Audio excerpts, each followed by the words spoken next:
वर्णानाम् अर्थसंघानां रसानां छंदसामपि मंगलानां च कर्तारौ वंदे वाणी विनायकौ। नमामि सद्गुरुं शांतं सच्चिदानंद विग्रहं पूर्ण ब्रह्म परानंदम ईशमाळंदी वल्लभम माधुर्य रसकल्लोलां शिवशक्त्यैकरूपिणीं अमृतानुभवार्थाय वंदे ज्ञानेशनंदिनीं। योगेन चित्तस्य पदेन वाचां मलं शरीरस्य च वैद्यकेन योपाकरोत्तं प्रवरं मुनीनां पतंजलिं प्राञ्जलिरानतोऽस्मि।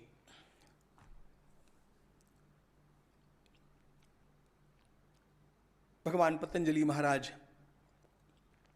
हम लोगों को आत्मदर्शन के मार्ग पर आगे आगे ले जाना चाहते हैं और इस मार्ग में जो विक्षेप निर्माण होते हैं इनको हमने देखा। 9 विक्षेप और उनके सहकारी 5 उपद्रव। इन सब से अपने मन का पिंड छूटे बिना हम इस साधन के लिए योग्य नहीं होते हैं और इसलिए श्री महाराज ने हम लोगों के लिए परिकर्म कहा।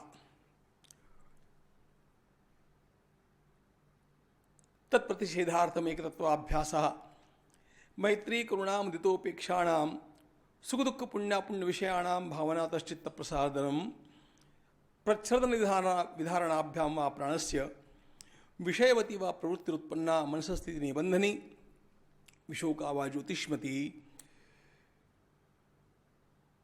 स्वप्न निद्रा ज्ञानालंबनम व वीतराग विषयम व चित्तम। और उसके पश्चात यथाभिमत ध्यानाद् वा। इस प्रकार उन्होंने 8 सूत्रों में हम लोगों को यह परिकर्म कर कहा।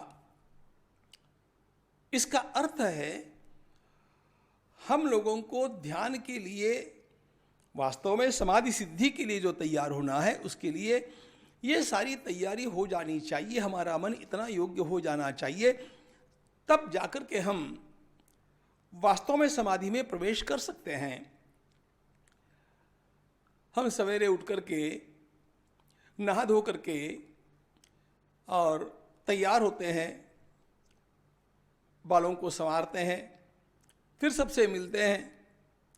तो ये जो तैयार होने की प्रक्रिया शरीर की हम करते हैं उसी प्रकार हमारे मन की भी जो हो जाए तो हम समाधि में प्रवेश कर सकते हैं। यह सोच करके उन्होंने ये परिकर्म के 8 सूत्र हम लोगों को प्रदान किए और अब इसका फल बतलाते हैं। परमाणु परम महत्वांतोस्य वशीकारः, ऐसा इस परिकर्म का फल उन्होंने बतलाया है। यह सूत्र अत्यंत महत्वपूर्ण है। यदि हमने ठीक से अपने चित्त का यह परिकर्म कर लिया है, उसको संवारा है, उसको निर्मल और निश्चल बनाने के लिए अपनी ओर से जो प्रयास किया जाना चाहिए था वो कर लिया है, तो क्या होगा, क्या होना चाहिए वे बतलाते हैं कि सूक्ष्म से सूक्ष्म परमाणु से लेकर के विशाल से विशाल विराट ब्रह्मांड तक कहीं पर भी इस मन को ले जाने में हमारी क्षमता बन जाती है। परमाणु परम महत्वांतोस्य वशीकारः अस्य, यानी परिकर्म से संवारे हुए इस चित्त का सामर्थ्य इतना बढ़ जाता है कि वह सूक्ष्म से सूक्ष्म परमाणु से लेकर के विराट से विराट विशालतम ब्रह्मांड तक अपने मन को फैला सकता है। कहीं पर भी इसमें से किसी पर भी वह उस चित्त को एकाग्र कर सकता है। यहां पर वशीकार शब्द जो आया हमने वैराग्य में भी वशीकार शब्द को सुना। उस वशीकार का और इसका कोई संबंध नहीं है। यहां पर चित्त के सामर्थ्य की बात है। कितना बढ़ गया वह अब सूक्ष्म से विराट पर्यंत कहीं पर भी एकाग्र हो सकता है। वास्तव में इस सारी प्रक्रिया का उपयोग ही यह है कि हमारा यह चित्त, हमारा यह मन हमारी बात मानने लग जाए। वास्तविकता यह है, हम हैं स्वामी और चित्त है सेवक। लेकिन स्थिति इस प्रकार की हो गई कि चित्त हमें जिधर ले जाता है उधर हम जाते हैं। बात बताइए, स्वामी की आज्ञा के अनुसार सेवक को चलना चाहिए कि सेवक के पीछे स्वामी को दौड़ना चाहिए? हम लोगों के जीवन की यह भ्रांति आजीवन चलती रहती है। और इसलिए इस चित्त को सामर्थ्य संपन्न बनाना, यह इन सारे सूत्रों का मथितार्थ है।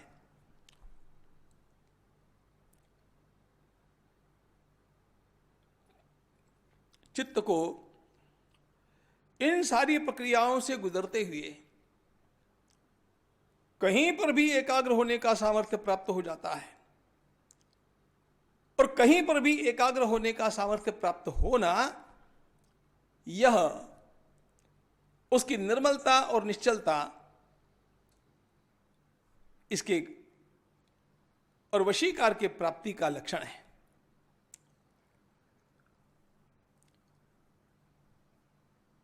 ध्यान के लिए बैठते हैं और चित्त कहीं भी जाता है। रात दिन का यह हमारा अनुभव है। वास्तव में हम उसे अपनी आज्ञा का पालन करने के लिए बाध्य कर दें, उसे जहां लगाना चाहे वहां पर लगाना हम सीखे। यही बात हम लोगों को आ जाए, इसलिए हमारा आरंभ होता है कर्मकांड से। हमारा सारा कर्मकांड, हमारी उपासना पद्धति भी योगमय है। संध्या वंदन में कहा गया कि 3 बार आचमन करो। अब 3 ही बार क्यों करो? अब वो पानी पीना है ना, तो प्याला उठा करके एकदम ही पी लिया, चलेगा? नहीं चलेगा। क्यों नहीं चलेगा? मूल बात यह है कि वहां पर हमें अनुशासन में बैठाने का प्रयास, हमारे मन को अनुशासित करने का प्रयास ऋषियों ने किया है। इसलिए जितना जल लेना है उतना ही जल, 3 बार तो 3 ही बार। यह जो नियमों की कड़ाई है, हमारे मन को इन सारे नियमों के पालन की आदत होते होते, उसका अभ्यास होते होते उस पर नियंत्रण आने लग जाता है।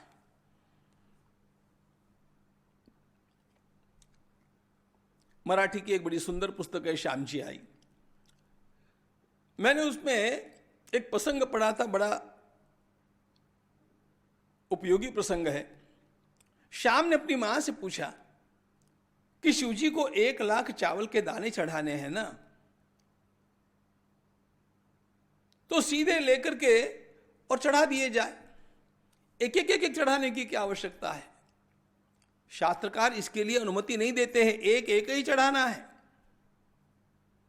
बिल्वपत्र चढ़ाना है, मंत्र बोल करके एक एक ही चढ़ाना है,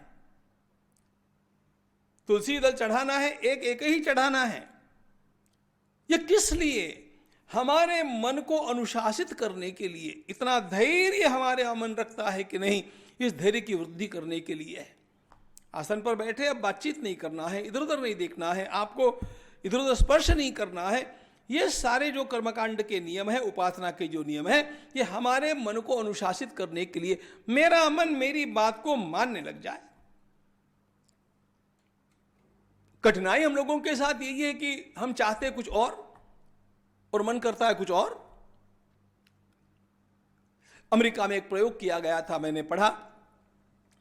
50 बालकों को एक क्लासरूम में बैठा दिया गया, सबको 4-4 चॉकलेट दे दिए गए और सबसे यह कह दिया गया,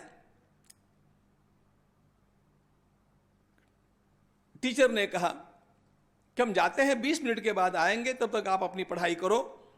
ये चारों चॉकलेट आपको ही खाने हैं, आपको ही देने के लिए रखे हैं, लेकिन हम जब आकर के कहेंगे, लौट करके कहेंगे, तब आपको खाने हैं, अभी नहीं खाने हैं, यह है आपकी। और 20 मिनट के पश्चात जब टीचर लौट करके आते हैं तो 50 में से केवल 12 बालक ऐसे थे जिन्होंने चॉकलेट को छुआ नहीं। बाकी सब ने, उनको पता था कि ये हमारे ही है, हमें ही खाने हैं, लेकिन 20 मिनट का धीरज वो रख नहीं पाए, एक तो भी हर एक ने खा लिया। मूल बात यह है कि आगे इस पर रिसर्च किया गया, वे जो 12 बालक थे वो आगे चल करके अपने जीवन में बड़े सफल हुए, सक्सेसफुल हुए। क्यों? धीरज रख सके, अपने मन को रोकना, अपने मन को अनुशासित करना। मैं जहां चाहूं वहां मन जाएगा, मैं जहां नहीं चाहूं नहीं जाएगा, मैं जो करना चाहूं उसी में लगेगा। इस परिक्रमा का उपयोग यह होता है कि परमाणु से लेकर के ब्रह्मांड पर्यंत कहीं पर भी अपने मन को एकाग्र करने की क्षमता उस जीव में आ जाती है, उस चित्त में आ जाती है।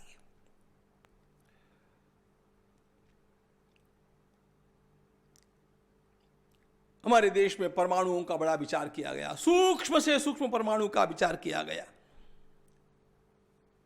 महर्षि कणाद ने तो अणु से विश्व की रचना मानी है। अब उसका जो परमाणु है, गंधवती पृथ्वी, अब पृथ्वी के परमाणु का विचार करो। हमारा मन उस परमाणु को सोच सकता है क्या? कितना कितना बारीकी से सोच सकता है? मन से ही परमाणु को छेदो। शास्त्रकारों ने बतलाया, त्रस रेणु हमें दिखता है, सूरज की धूप जब बारी में से आती है प्रातःकाल की बेला में, तो उसमें कुछ कण दिखते हैं, उसको एक त्रस रेणु मानना। वो 3 अणुओं से बना हुआ है। अपने मन की धारणा करना है त्रस रेणु की, फिर द्वणुक की, उससे भी सूक्ष्म, उसके पश्चात परमाणु की। हम अपने मन में यह कल्पना कर सकते हैं क्या? जरा करके देखो। फिर उस परमाणु के कण नहीं हो सकते, अब उसको फोड़ेंगे तो एकदम, क्योंकि वह सावयव नहीं है, वहां शक्ति का प्राकट्य होगा, जिसको हमारी वेदांत की भाषा में तन्मात्रा कहा है। यह केवल चिंतन के माध्यम से करते जाना है। अपने मन को कितना सूक्ष्म ले जाना है, सोचो। इसके लिए प्रक्रिया देते हैं भाष्यकार, त्राटक की प्रक्रिया। त्राटक का आरंभ करके अपने मन को इस प्रकार अणु पर्यंत ले जाना। मन उस अणु पर टिकना चाहिए, वहां उस परमाणु पर टिकना चाहिए। इसको कहते हैं संक्षिप्त आवशिकार। अब उसी मन को विशाल बनाते जाना। मैं कल्पना के लिए बोलता हूं आपके लिए कि एक छोटे से भगवान शालिग्राम जी है आपके सामने। अब छोटे से भगवान शालिग्राम जी सूक्ष्म सूक्ष्म सूक्ष्म, इतने सूक्ष्म परमाणु, जितने सूक्ष्म हम ध्यान कर सकते हैं क्या? करते आना चाहिए। और उन्हीं का विशाल रूप, जैसा कि हम विश्व रूप दर्शन में देखते हैं गीता में, अनंत ब्रह्मांड जिसमें समा जाए, इस प्रकार का विशाल रूप भगवान नारायण के उस शालिग्राम स्वरूप का, परमाणु का अंत और महत्व का अंत, सूक्ष्म से सूक्ष्म और विराट से विराट, हमारे मन को ये दोनों चिंतन करने की क्षमता इस परिक्रम से प्राप्त होती जाती है। और ये दोनों मिलकर के एक हो गया संक्षिप्त वशीकार, जब विराट का चिंतन करते हैं तो विशाला वशीकार, और दोनों को मिलकर के विकर्ण वशीकार। कितना सूक्ष्म विचार हमारे शास्त्रकारों ने किया है हमारे मन का ट्रेनिंग करने के लिए, ताकि हमारा मन सभी प्रकार की क्षमताओं से युक्त हो जाए।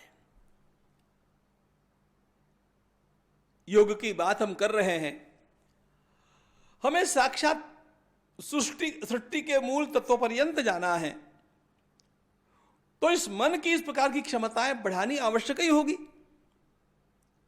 अरे जिसको अंतरिक्ष में भेजा जाता है, कितने वर्षों तक उस व्यक्ति का ट्रेनिंग किया जाता है।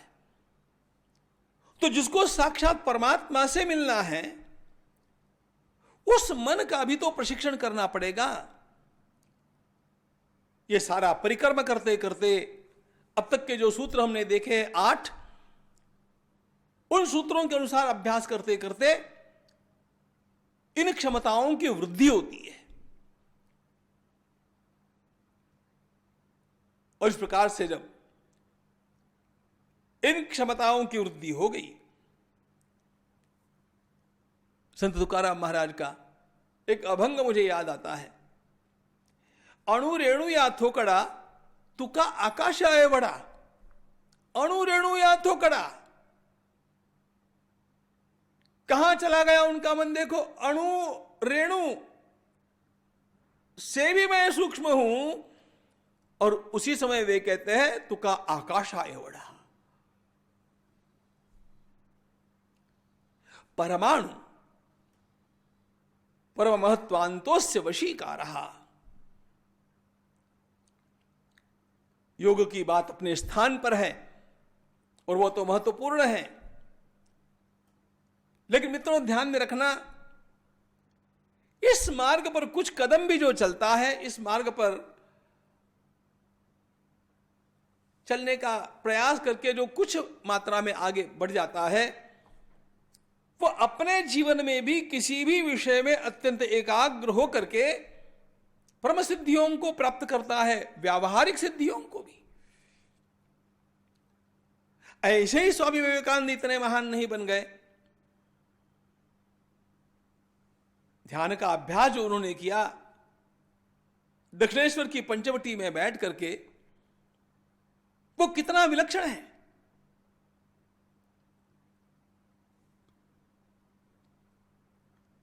जब वे ध्यान के लिए बैठते, रात्रि के समय केवल कौपीन लगा करके, स्वामी अभेदानंद जी ने लिख करके रखा है कि कुछ ही मिनटों में नरेंद्र के पूरे शरीर के ऊपर मानो मच्छरों की चादर बिछ जाती, लेकिन वह निश्चल होता क्योंकि वह अंदर डूब गया, मन उसका डूब गया। इस प्रकार मन को डुबोने की, किसी भी विषय पर एकाग्र करने की क्षमता वृद्धि होने के कारण विलियम जेम्स के घर पर गए और उन्होंने थोड़ी सी देर के लिए उनको पुस्तक देखने मिली, और उसी पुस्तक के उद्धरण देकर के वे जेम्स के साथ बात करने लगे। तो उन्होंने कहा कि यह पुस्तक प्रकाशित होनी है, आपने कब पढ़ी? कहा आप भीतर थे, 10 मिनट मुझे मिल गए थे, मैंने 10 मिनट में उसको पढ़ लिया। उन्होंने कहा कि ये आप कैसे पढ़ सके? तब स्वामी जी ने कहा हमारे देश में चित्त को एकाग्र करने की इस प्रकार की क्षमताएं विकसित करने की कलाएं हैं, और वह योग की कला है मुख्यतया। ध्यान रखना, ये सारी बातें आपको पश्चिम की साइकोलॉजी में नहीं मिलेगी। इसलिए योग केवल साइकोलॉजी नहीं है, साइकोलॉजी तो इसका एक तुच्छ भाग है।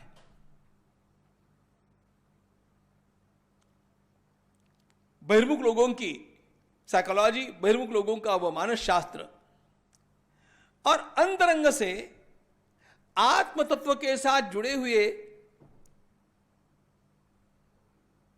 सत्व से बने हुए चित्त को जानने का और उसे प्रशिक्षित करने का शास्त्र, इनमें यह अंतर अपने आप निर्माण होना है। मित्रों,